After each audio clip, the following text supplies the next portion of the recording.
I Want to Jump Like Dee Dee, with me, Giles Sibbald, is the music podcast that does music a bit differently. I'm talking to some incredible musicians, DJs and producers about how they use an experimental mindset to fuel their own creativity, pursue new challenges, overcome fears, bounce back from mistakes. Curiosity is one of the most endearing things that we have as children, you know, that never-ending barrage of why. It's also one of the things, along with playfulness and adaptability, that can really sort of get kicked out of us as we go through life by our beloved institutionalized world that runs scared of the creative thinking, unless it's getting the said institution out of a hole of its own making.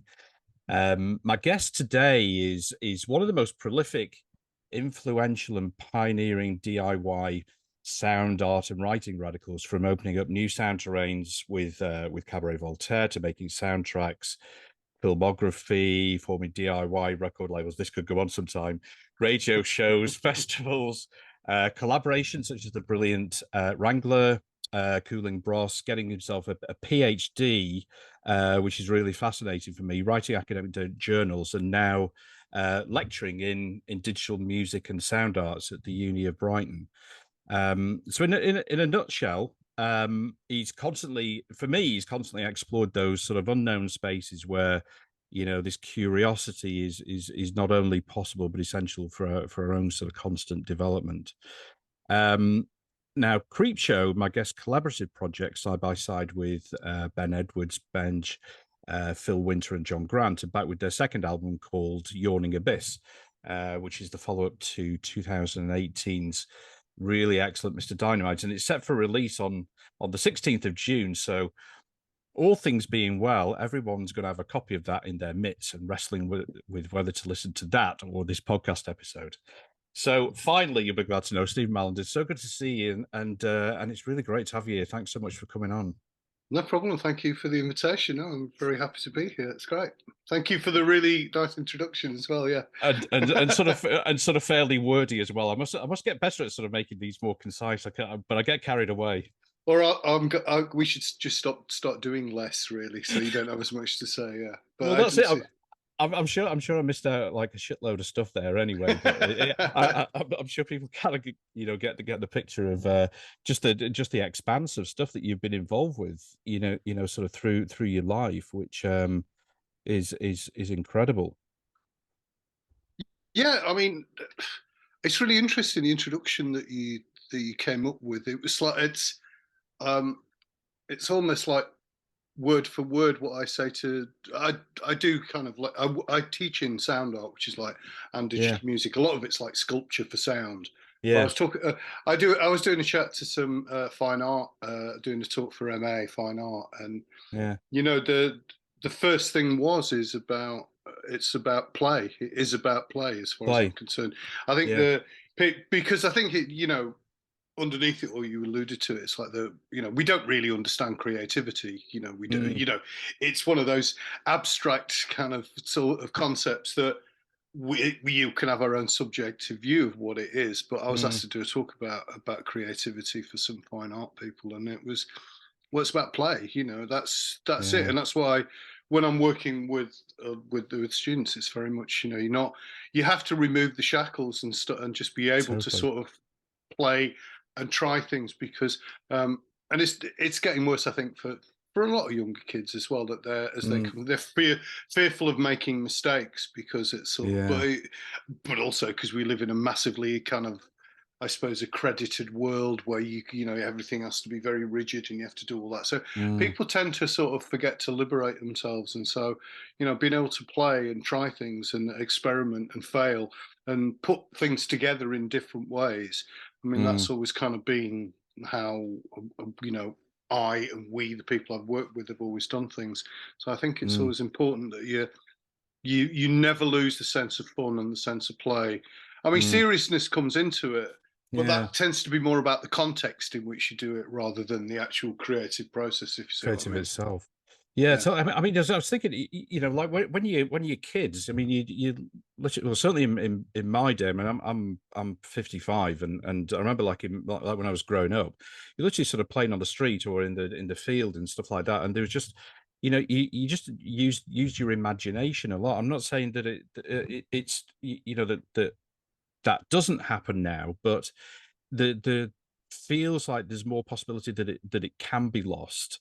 And certainly, as you were saying, that once you sort of hit a sort of certain age, then things start to get drummed out of you. I mean, that's what happened to me as well. Things getting drummed out, and it's hard when that is the majority of staying outside of that. Yeah, I mean, it's an interesting kind of thing that you'd kind of alluding to there as well, in the sense that as our physical spaces have closed down, that's a challenge for us. It's kind of conflicting as well, in the sense that ability to move around and play is also very much a spatial thing. But of course, now we're, for the last two generations, the idea of a lot of space has become very internalized. It's through technology, and that's kind of, it's difficult in two senses. One, in the sense that we're losing the importance of our sense of place and space and what it means, and the whole backdrop of the spaces that we live in and the history behind them, and the whole kind of psychogeography of spaces that we live in, physical spaces. It's difficult in that sense, but it's also difficult in the sense that technology starting to shape a lot of these things increasingly, as we see with AI, and so therefore, you know, but there are creative people working technology. People break the rules, sometimes in a bad way, because we all get scammed and get fucked up. But the thing is, for a lot of people, technology shapes what we do because we don't know how to break free from it. And I think that for me is a little bit of a problem. And that's where it's nice, the way we still work, is a lot of it is still very tactile and haptic, and we touch things and play with things and move knobs, and you try and do that kind of thing, because that physical thing and that physical space thing is really important to get us out of that internal mindset. The internal bit's really good. I've got no problem with that. People living inside their own creative kind of minds, and people do really interesting things, but I do think it's nice, perhaps for me, because I've come from that very tactile world, to still have elements of that in there, the physical part of it in there, really, when you're making music, as well as getting through your life and getting out and about a little bit, but if you can. Yeah. I mean, have you always been sort of somebody that works better, thinking about that, that technology has possibly made us more insular, and I'm not going to say comfortable in our own minds, but there are certainly more opportunities to work in our own mind, in our own spaces. Which kind of way have you sort of veered, sort of through your life, and also as you've got older and technology has become more available to you? Well, I've never lost that. I mean, you kind of have to know what sort of person you are, I think, and I am by nature kind of social and collaborative, and so therefore I need that other people. Like I say, that's how it works for me. But I also understand, I know lots of people who find it very difficult to relinquish control of what they do and work with other people. So that's a difficult kind of thing. But for me, it's always been that idea of being able to share those things. So I am, that's why I do collaborate. I do, I've just done a solo album. I've done 2 solo albums in the last couple of years, so I don't mind doing it. But again, I work with people. I still kind of like that idea of bouncing ideas. The idea of a third hand, where your creativity can be a catalyst for other people, and you create this other kind of thing between yourself and the other people you're working with. It takes on a life of its own. So I guess I've always quite happy being a collaborative person. So in that sense, I enjoy that, and it brings me greater satisfaction knowing you can share things a lot with people as well. I don't know people who do. I know people who do music on their own, and they go, I mean, but who go, yeah, it's great, but when you've done something yourself, you can't turn around and go, yeah, we did this, or cheers, or whatever, because it's the sense of self achievement is marvelous, but the idea of sharing it can be equally satisfying, I think. Yeah, so that you're totally right. That idea of kind of sort of sharing it with somebody, it's almost like that kind of connection, that kind of camaraderie that you get as well. That's kind of quite important.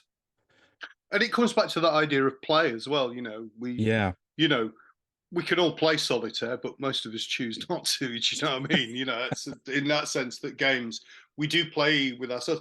Even when people, you know, even kind of contemporary games where people are doing stuff, it's become interaction with other people rather than playing the machine.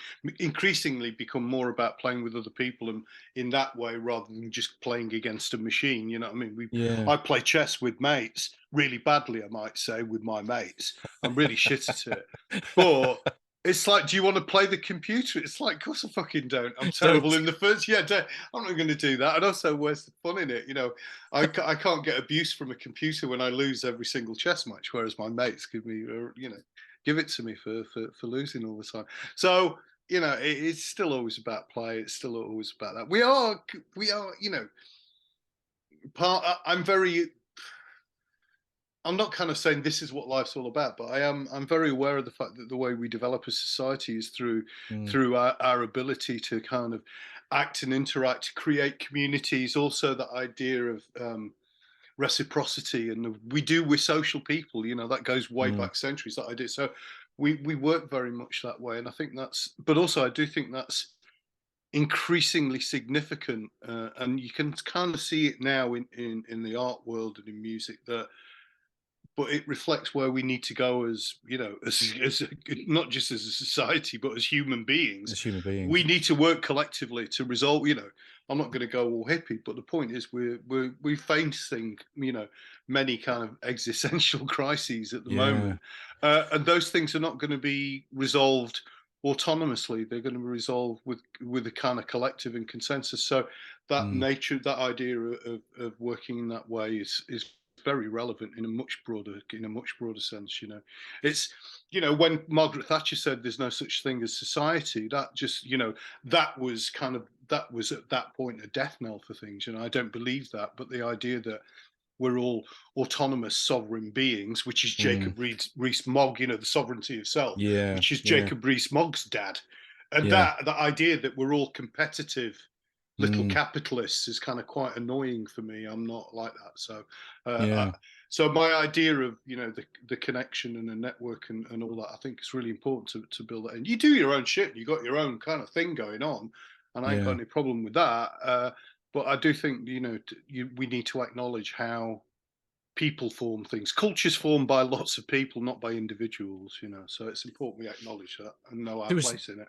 Yeah, there was there's somebody out in a think tank in California who's thinking along these lines as a you know, basically that kind of idea of reciprocity and the fact that, you know, as human beings we have these you know, I guess you call them assets, but you know, things that you're good at, you know, and things that you sort of enjoy doing, you know. So yours might be, you know, particularly sort of thing with programming. Mine might be with, I don't know,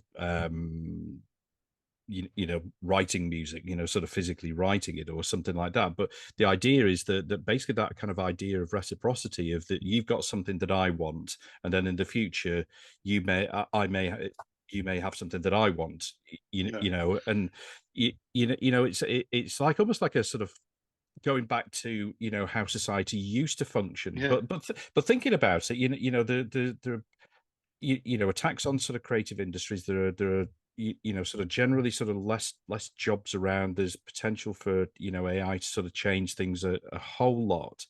It's almost, I think, you know, whilst that might have been a way that society functioned so long ago, it's perhaps things like that we can learn from now that society has changed so much since then, and it becomes relevant again. Oh, massively so. Like I say, capitalism works by you know, by pitting us against each other, you know, in that way. So we have to resist some of that in some ways, and kind of try and resolve things much more collaboratively. So technology has atomized us because we do, you know, work in our laptops and work in our own spaces. But I think it's not a question of saying don't do that. It's a question of just being aware of that's what we're becoming, and the fact that social media then creates these kind of, and it's that atomization that's created these little echo chambers. They create kind of ghettos within social media there isn't a broader community thing. It's just people kind of reinforcing their own views. So social media has kind of obviously been a massive kind of impact on how we function as people as well. Mm. But I'm not saying it's all bad, and there is good in it. I don't believe in anything being all bad and anything being all good. But at the same time, social media has also been a way of people being able to share what they do and giving us a window into those worlds. So it is really important. Yeah. Yeah. So I mean, just talking about Creepshow, for example, 5 years since the two records, and did you? I mean, I guess like the first one, Mr. Dynamite, was the first time that you sort of came together, as that group. How did that evolve over the years in terms of the kind of like how you wrote and how you brought it together in terms of the personalities and how you worked together, I guess? We were talking about that this morning, me and Phil and Benj. We were actually just waiting. Phil's just popped back to London. John's on his way down from London. Benj and I are here. But we were just with Phil this morning before he left and saying it's interesting that the difference between the first album and the second album it's a natural evolution in the sense that it's okay for me and Benj and Phil. That's what made it easier. Yeah. We've been working together for You've a been long working time. together. Yeah. So that helped. But it was also for people trying to work around each other in a respectful way, knowing what each of us could do.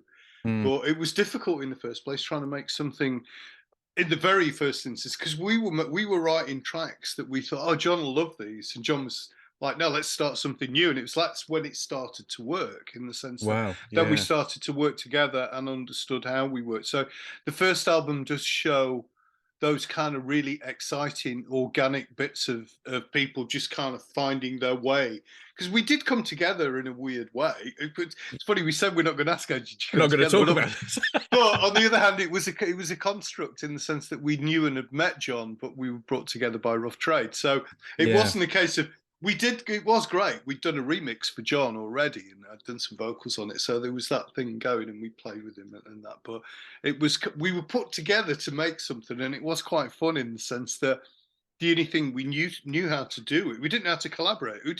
There's no rules on collaboration. You have to find your own way. So it worked. It was literally the only way we could do it was to just write loads of stuff and then make an album, because otherwise it didn't make sense. It had to have a form. It had to have an end form. So we started with the intention of writing complete tracks that we went end on.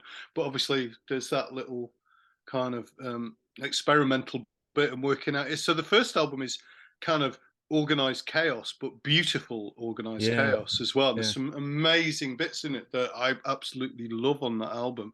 But the second album, we had an understanding of how we worked, and so the not the empathy, but at least that complementary kind of thing all came out really well. So you just find it out, and that's it. But it's a weird one in the sense that most bands I'm going back historically, like when you start, you go, these are me mates, we went to school together or whatever, or met a bloke down the pub, and we hang around, and you've got a gestation period. We didn't have a gestation period. We had a gig in 2 months and we were headlining, and we didn't have anything to play. Oh my God.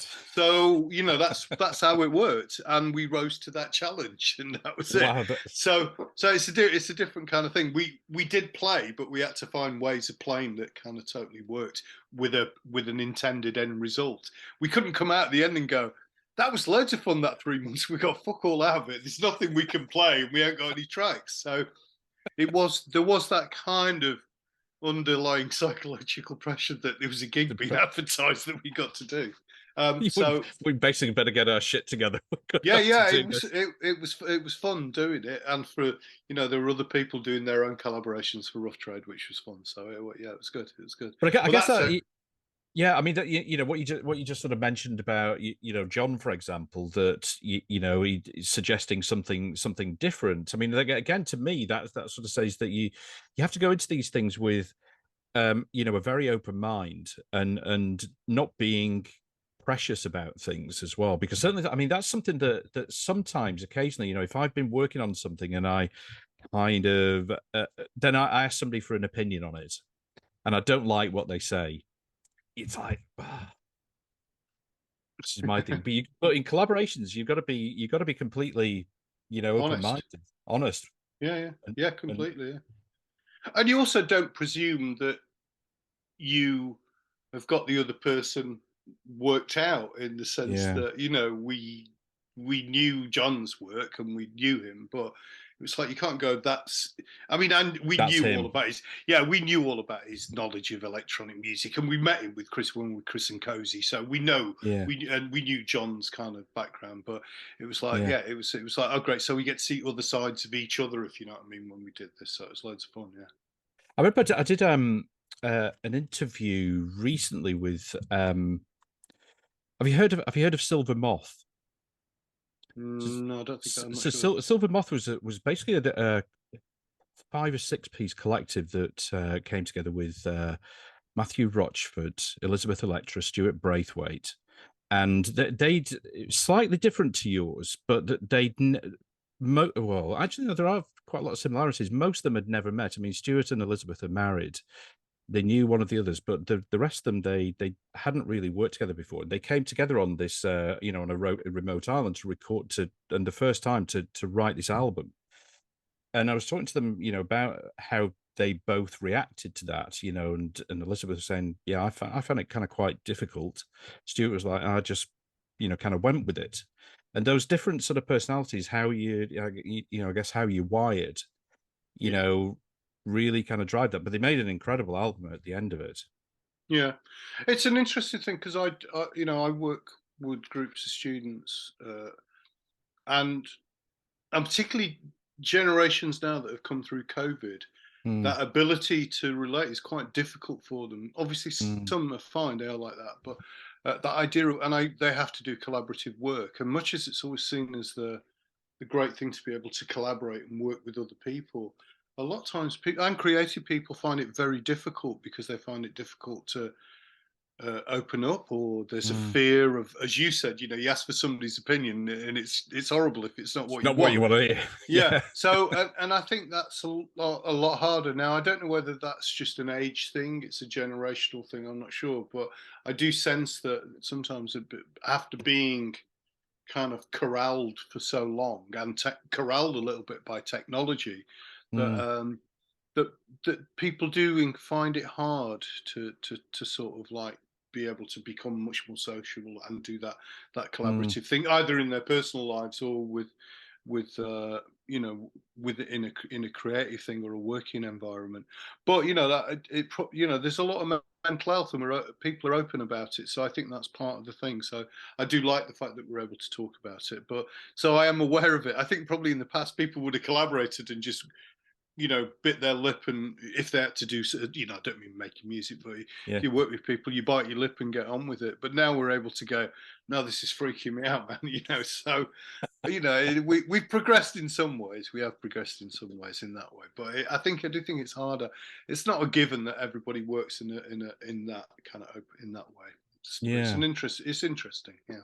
But you did your thesis, and also you work at the at the university. So the thesis was about movement, Rhythm. journey, the beat, about rhythm. I mean, what? I mean, how's that? That work, that body of work, sort of impacted you. Going forward. Since you completed that, because it's a fascinating Uh, subject. I find it really fascinating. That yeah, sort of stuff. it's been. I mean, it was a weird one, because it started off. I was writing a book, and then I got persuaded to do a thesis, because they went, "Oh, I can get you some funding." My supervisor, I can get funding. So Yeah. it's great. It was like, okay, I had a year and a half to write, but it reconfigured what I wanted to do into a much more theoretical kind of base. Mm, Naturally, because I was writing a PhD, um, and that was really good, because it opened me up to lots of different things. I mean, it wasn't alien to me anyway. I had taught, but um, it did open up different things. But then I found what has been difficult sometimes is, once you open that academic kind of, once that pops out, sometimes it's hard to reconfigure because we as humans, we're, I said something, we're meaning making machines. We want to make sense out of the world in which we Out of live. the world. And, You're absolutely right. once you've jumped into that kind of slightly more academic theoretical work, sometimes it's hard. But I'm actually redoing that at the moment and stepping back. So I'm doing the book. I'm actually doing the books at the moment, which is so. In terms of what it did for me, it was good for me in terms of my understanding of myself and kind of the world and everything. Not that I mean, I had a background in politics and that kind of stuff. So, but it just changed that. So it did in that sense, but I don't know that that's a bad thing. We live in a world where stupid is kind of lauded. In a world of Donald Trump and whoever it may be, and celebrity and all these things. And Boris Johnson's kind of his whole shtick is being on this.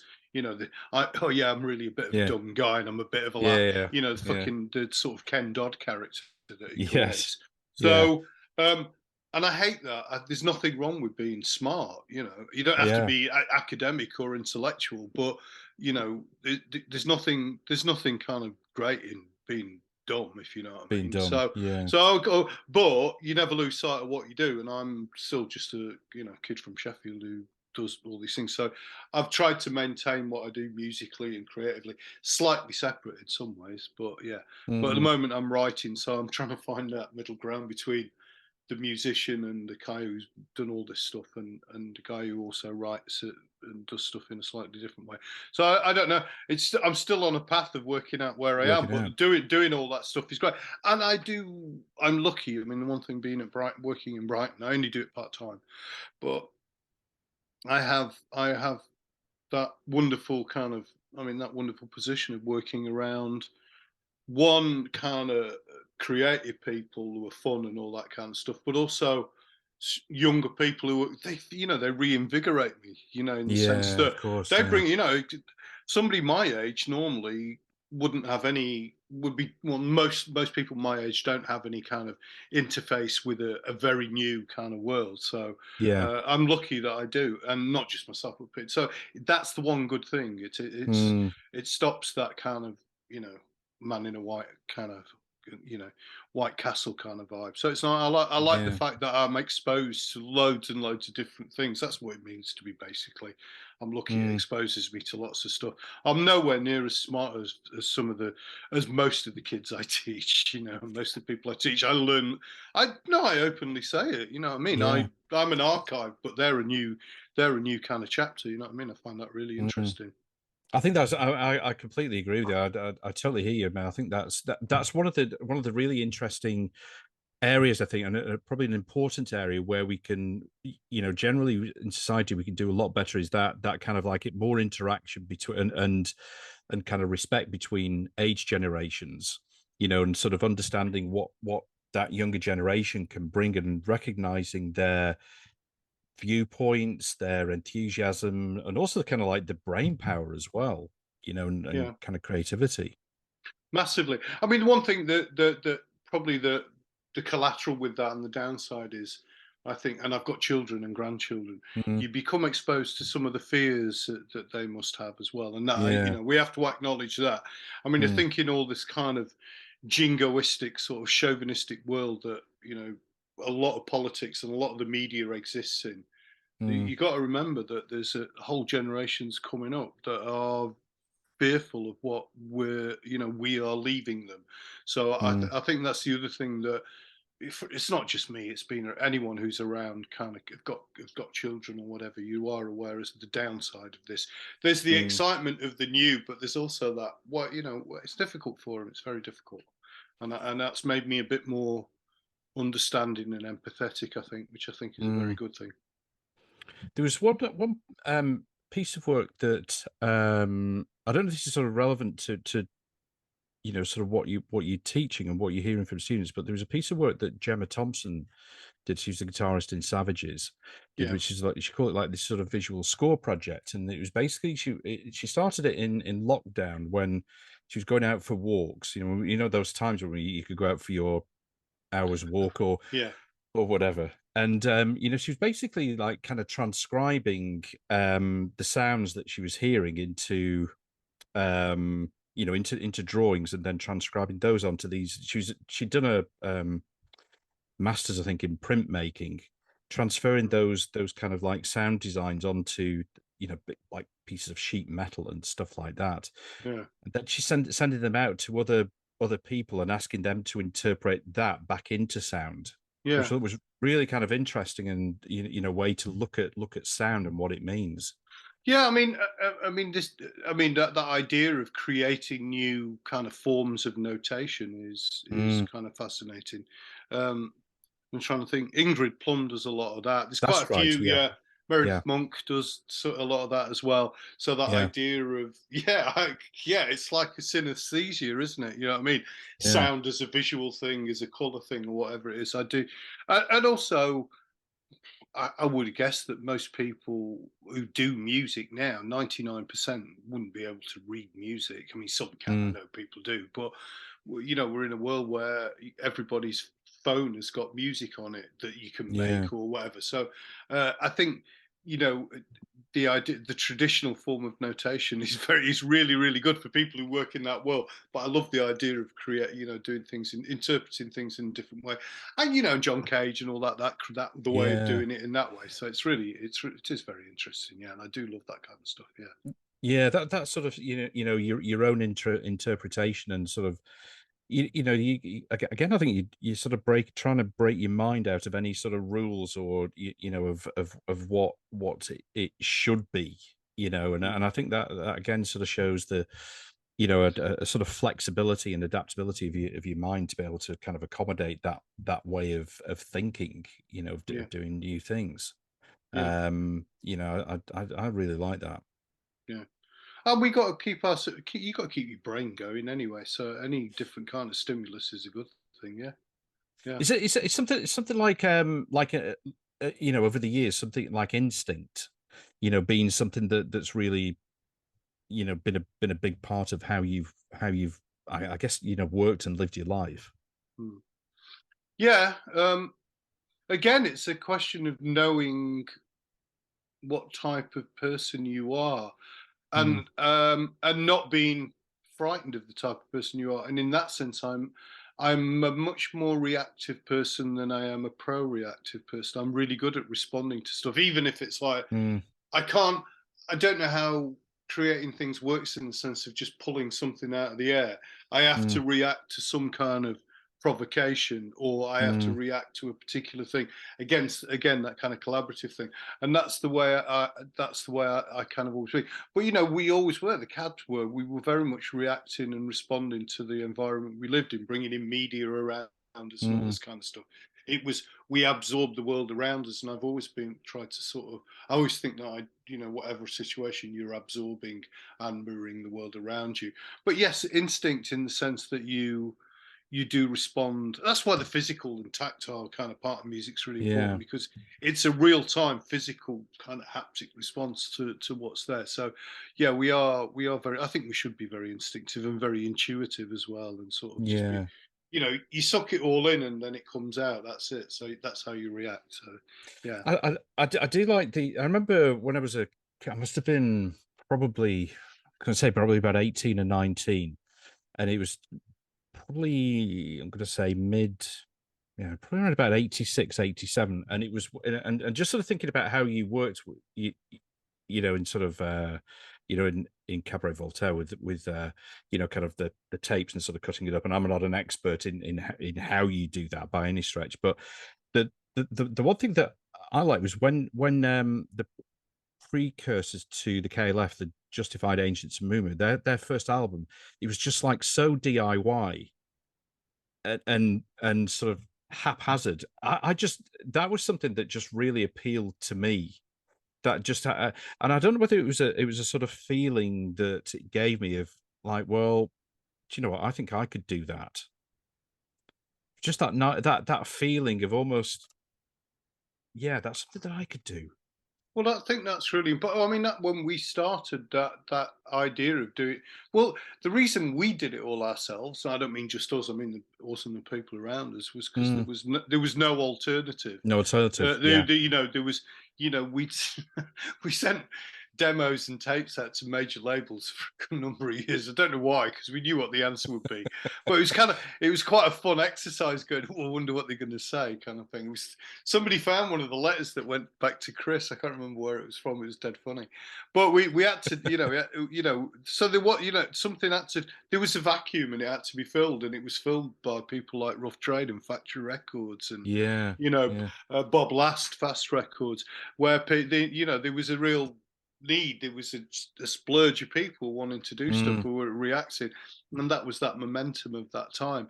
So DIY, it was an inevitability, but at the same time, it kind of was a blueprint for people to go, well, you can find ways of doing it yourself, if you know what I mean. So Mm. it was, and I know, I remember, I think it was Jeff Travis said to years and years ago in the first early years, it was like, you know, since you, we'd be obviously probably brought a couple of albums out by this time, and he just went, every demo we ever get is either you, somebody wanting to be you, or somebody wanting to be the Fall. So between us, we were able to do this kind of thing that it was, oh, anybody can kind of have a go at doing this. I think that's important. You know, we're all creative in our own way, so it's not a case of, oh no, you need to be really special to do what we do. It's like, no, you've got to need to do it, and you've got to have something about it. It is that, and but everybody can Mm. do their own version of it, and that's when also it becomes really interesting, because it starts to make music and creating things a process rather than Mm. an object. So it's a verb rather than a noun, if you know what I mean. So it's always a good thing to do that, yeah. But I mean, now it's I mean, sort of, sorry, go on. I was going to say, Stephen. I mean, has that always been I mean, I can't say how would you sort of rank those, but the the the the enjoyment that you get from the process of doing it as opposed to the result, of they just go sort of hand in hand. Because the process, yeah, of actually doing it is the really enjoyable bit. It's again from a car conversation between me and Benj yesterday. Mm. I think you've answered our question. It's got to be the process, because he went, have you got all your records? Because my son-in-law he's got loads of our rare ones, and Yeah. he's kind of like my archivist. And I went, no, I don't really. I said, I've never really collected things, because and you know, I said, for me, and this is horrible, people are going to hate me for saying this. They're going to go, what? But basically, the moment a record is released, I don't. It's not mine. I don't have anything to do with it. Yeah. I'm not really that bothered. It's the Mm. process and that, but also that it's the release. It's bringing something out into the world. I love that, but Yeah. I don't collect any of my own stuff. It's really, I can't afford any of my own stuff. The rarities are up. You know, I'm one of those people who go, "Oh my god, have you seen how much my record costs? I can't. I wish I." Yes. And of course, the second bit of that conversation is, "Oh god, I wish they'd kept some of them records. I'd be all right now. I could sell them on eBay." So um, that would suggest it's the process rather than the end result. Yeah. Yeah, I mean, I think again, you know, that whole thing of you know, the what you get from it, you know, all the, you know, various bits of uncertainty in it, and the struggle and things like that are things that you remember. You know, that Mm, those are things that, certainly for me, I mean, you know, think about to, you know, things that I remember from, you know, when I was younger, those sort of formative things, that it's those sort of things that I remember, rather than perhaps what the outcome was. Although there were some bad things, like when my dad gave me a massive bollocking for something, which, so I do remember the outcome of that. But you know, you know what I mean? that's sticking in your mind. Yeah. Yes. Yeah. So yeah, I do. It is, you know, I love to know the results there, and I feel like anyone else. You go, I hope, you know, the reviews are important, and it's lovely if people buy it. Mm. But I don't, you know, but it's the experience. It's the experiences. I think probably it's the experiences of playing and trying things, or the experience of working with other people in the studio, or it's just the experience of, you know, we got shows coming up now, so which Mm. I'm kind of crapping it for, because we haven't played any of this album yet. So, pardon my French. I'm sorry, you might have to No, put not a at all. language No. one. So, but that'll be the bit that I enjoy, you know. So Yeah. it's not as if I haven't got a massive kind of emotional connection to it. I've got a massive emotional connection to it, Yeah. but I don't really have a mass. Although I love to see the records, you go, oh wow, look at that! I love it. Physical things, they're beautiful, but I don't have a museum to myself Sort of anywhere. nostalgia. Yeah. I've probably got a shelf on the bookshelf with a couple of things on there. You know what I mean? So I don't, but I'm not into that kind of thing. But yeah. Yeah, sort of handwritten notes of when things were recorded and when they came out and stuff like that. That's the extent of it, of Mal's archive. No, I love the fact that other people kind of do it, and it's lovely. There's some really brilliant people, and they don't, it's not just me. They do it for people. They love that idea of bringing it all together, and that's what they're good at. And they're as Mm. important to all this as a guy in Scotland, Simon Dell, who is a big archivist, and God knows what we do without him. Because if Yeah. there's any ever questions about me, Simon has to answer them. But his role in it is really important. You know what I mean? There's people, he does it for me and for Eric Random and all that. So it's, people. I love the fact that people do that. People are, we're all, like I say, we're all different people. Do the bit that you're good at. It's just as important as anyone else's role in it. Yeah. I was thinking that about something like familiarity as well, and I was thinking I went to a gig last night, which was Paul Simonin's new kind of outfit Okay. with Galanez, and it was great. It's a great album. I really liked the album, and it was a great show. And there was still people in the crowd shouting out for Guns of Brixton. Yeah.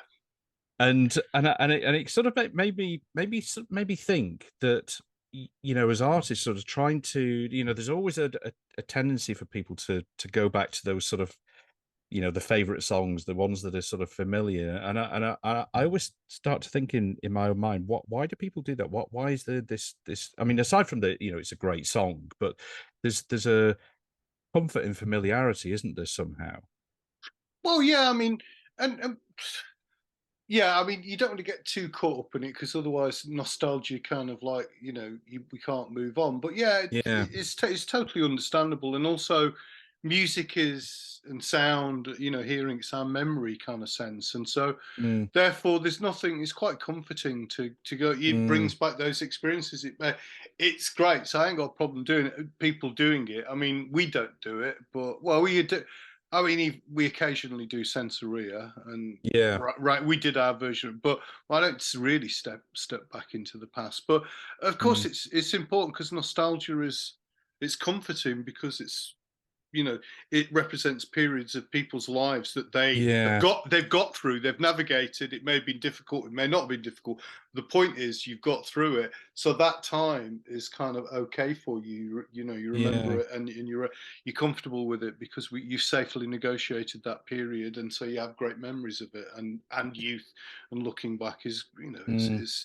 it's appealing for all of us, really. Yeah. I sometimes think, yeah, think about that, about almost that how those are linked. So that idea of a particular song as got special memories for you because it's a, like you said, it's a period in your life, whether it's something great's happened or something bad's happened, or whatever it might be. And then almost like then how that links in with some not wanting bands to change, wanting them to stay the same and not evolve, because I think that evolution has to be, it has to be part of us, because that's how you grow. You're going to get stale if you don't. It must be difficult for musicians to break into, into very new territory if fans have been used to a certain way, a certain sound that they produced. To be quite honest, I think the bigger you are, the harder that is. I'm not that big to make it a You know, problem for me. Yeah, it's all right. I can move on, and everyone goes, "Oh, all right, cool. Yeah, we're all right so with you're that." kind of used to that with you, But yeah, yeah, yeah. So that's also. I think it must be a bigger drag and anchor for people when you're a millstone around their necks when mm, God, yeah, you know, there's lots of bands I know where you go, you must go, oh God, you must hate doing that. I would, you know, because you just got to do everyone. Basically, you stood through an hour so you can hear that one song, So haven't you? Yeah, right. Yeah, we'll indulge your your new stuff. We'll, you know, we'll clap along and say it's great, but really we're here for those 2 tracks at the end that were hits. So, yeah, luckily not being having number 1 hits and that meant it's not as much of a drag for me.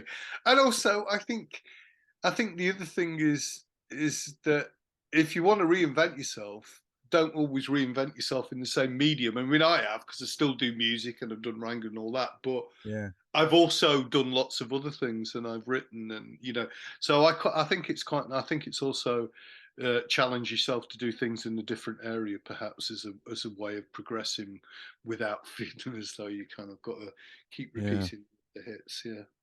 What is there a single thing, or are there a few things that really kind of like, you know, motivate you, you know, each day with this sort of with your creativity and what you're doing? I'm just happy if I wake up and get out of bed. If you can wake up. Yeah, yeah. Hey, another day. We're here. Result. Yeah, yeah. No, I'm happy with that at the moment. Yeah. No, it's true. Well, yeah. And, no, to be quite honest, it's like what gets you out of bed in the morning. I've got so much stuff I have to do that I That you have don't to really. do. Yeah, it's simple as that. But you know, that's nice to still have a bit of relevance in what you do in whatever it is. Absolutely. So that's it. But again, going back to that idea of being a reactive person, I'm doing so many things. Half the time, when I finish with you, it's like, oh, I was gonna have we've got a kind of half a day off today. I was thinking, then I just went, oh shit, I've got all those emails and all these You know, things I those have to do. So yeah, motivation and all that. It life motivate. You just got to it's keep just it always actually. been there. Always there. Yeah. Yeah. Yeah. I never wake up in the morning and go, oh, I really need to motivate myself. In fact, I do the reverse. I go, oh, fucking, I'm going to just demotivate myself and just go and watch, you know, watch cricket or something, you know. So it's yeah, I have the reverse problem more than anything else. I'm a bit over motivated because people keep asking me to do stuff. No, I don't mean you, by the way. That's all No, no, good. I no, will no, do no. fine, but Absolutely. there's always something to do. Yeah, that's enough motivation to get it done. I was going. This next topic is probably sort of quite redundant as well, given how you've you know, kind of like live your musical life, but risk taking. You know, generally, as I guess as we get older, you know, as a general, this is a generalization. You know, we can become more risk averse. You know, for sort of taking risks. I Yeah. mean, how I mean, maybe not necessarily in music, but you know, we can talk about that. But also, you know, just generally how you live your life. What's your sort of relationship been like with taking risks? Well, I'm not an adrenaline kind of person. I don't need to Mm, sort of go jump out of a plane or, you yeah, know, yeah, walk on a high wire. Um, but and it goes back to the previous answer where I do a lot of things. I tend to be I am one of those people who I say yes to most things. yeah. And I think that's a risk, to be quite honest, because and I end up doing so many things. But it's an intentional risk in the Is sense that that you almost have. like a default answer for you? Is that, like when something comes along, you just that yes, I've started to, well, I've had to say no a little bit more, but I tend to. But then the reason I do it is because you go, I've never done that before, or, yeah, you know, sort of, do you want to do just stupid things where you kind of go, yeah, all right, I'll do that. And mm, so, it's not risk taking, but at least it's been adventurous and just going. I'm not, you know, because yeah, I think I think that risk taking and adventurousness is probably the same thing. I think the alternative is just a fear of stepping outside of your comfort zone. comfort And zone, even yeah, though I've got quite a big comfort zone, really, that's all it is. And so mm. I'm kind of I step out of it. You know, stepping out of it's not a big deal because there's always lots of things to do. Yeah. Yeah. I mean that comfort zone. I mean, I'm guessing that's always been with you. That or that you know that breadth of comfort zone that's always been with you through your life. Where did that come from? Um, I don't really know, to be quite honest. I think it was just. I think those are things that must be innate. It's you as a Innate, person. Yeah, yeah. it's just you as as a person. I had, the family that I grew up with. I was never discouraged from anything particularly. I mean, I didn't come Mm. from a musical background, but um, I think, yeah. I don't know. It's just. I think it's just. That's just my personality, I guess. I don't know whether. I don't try at being that. I don't Mm. kind of go. I need to be this type of person. It's just what I am. It's just Really. who you are. Yeah, I mean, I mean, I think I picked up quite a bit from probably most from my dad. I think in terms of that, I'm thinking about back to those sort of formative influences. I think it was some things that my dad sort of instilled in me. I think stayed with me for for good or bad. I Mm. think that it's those sort of times when I guess when your brain's developing, when it's a kid and things, those sort of experiences that kind of stick with you. I mean, I'm an only Yeah. child as well, so I didn't have a kind of brother or sister sort of influences as well. So I guess, sphere of influence was a bit narrower. Mm. I mean, I'm from a really big family. Mm. There's loads of my lot all over, both generations up and generations Generations down down as down. well. But I guess also that fear of things is if I didn't have major trauma, and also because I was kind of within a very kind of supportive family and Mm. fun and great family environment, meant you didn't feel uh, really particularly threatened or at risk or anything Yeah. like that. So Mm. that's why it didn't really make much difference to me. So I guess even though I was never conscious of it at the time, I'd been asked that question. I guess that's probably it's Mm. formative in my personality. Yeah, yeah. Mm. And just your physical environment. So obviously you were brought up in Sheffield, and then other places that you've lived through your life. Now in Brighton, what's been the impact of those sort of environments? What have you kind of got from those sort of places? Uh, well, I'm still Sheffield. I can't not be Sheffield. Yeah, yeah. And still, my best friends and my oldest friends, and I'm still massive friends with everybody. All Parrot and Mm, everybody. We're. I mean, I don't know. I just picked Parrot up, but I go back. My oldest friends. They've just been down with me in Brighton. They're going to be. My mates will be down. I've never lost my. I've always had a massive bond. But the funny thing is, I also left Sheffield. mm, Maybe that need to stay connected with my roots has meant I've never really. None of us do. Jarvis is mm, the same. yeah. Hawley. I mean, Richard Hawley's still there. This is a bit. It's a little bit about the place we come from. So Sheffield. I am Sheffield, but Mm, I was lucky in the sense that not losing it, but still being able to travel because I lived in London for a long time, for a good yeah. sort of 14 years while I still worked and commuted in Sheffield.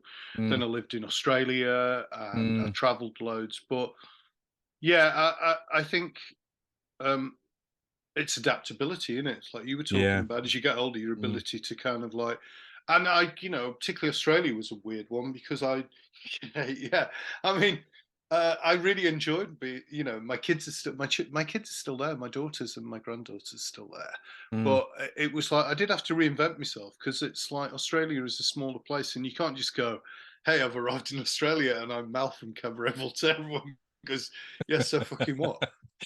What are you going to do anyway? So you got to work your way out of it. You can't. It wasn't it because. So I worked and ran the labels and set up the production yeah. companies and did radio.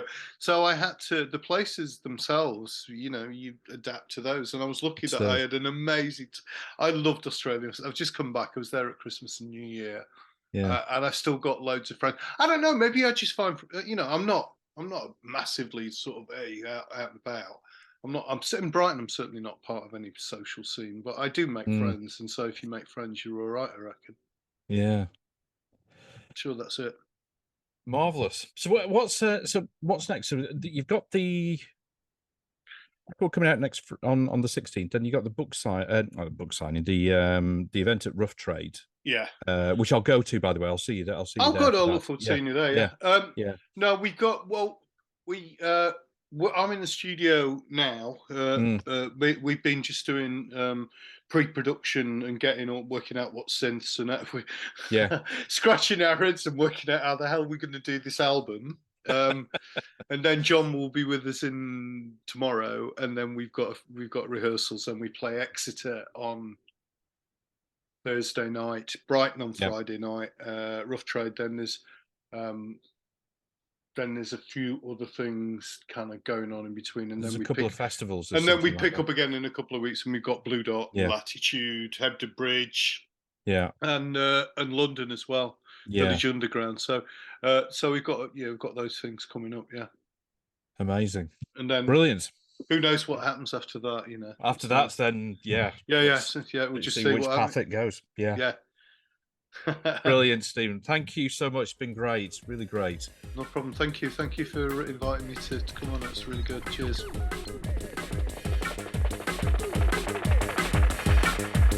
Thanks for listening to the show, and I really hope that you enjoyed it and that you'll tune in for the next episode.